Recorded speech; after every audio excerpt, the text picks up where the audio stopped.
Ovo je priča o princu koji je izabrao put mira umesto kraljevstva moći. Rođen kao Rastko Nemanjić, sin velikog kralja, bio je predodređen za presto. Ali sudbina je imala drugačiji plan.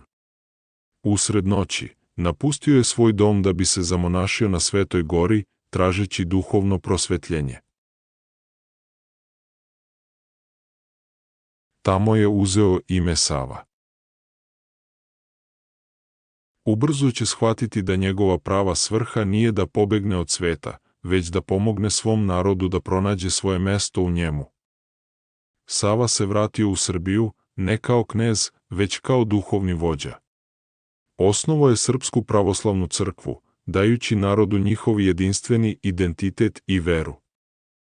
Njegov najveći diplomatski čin doneo je mir njegovoj dvojici zaraćene braće i stabilnost novom kraljevstvu. Pisao je zakone i osnivao škole, postavši prvi veliki učitelj srpskog naroda.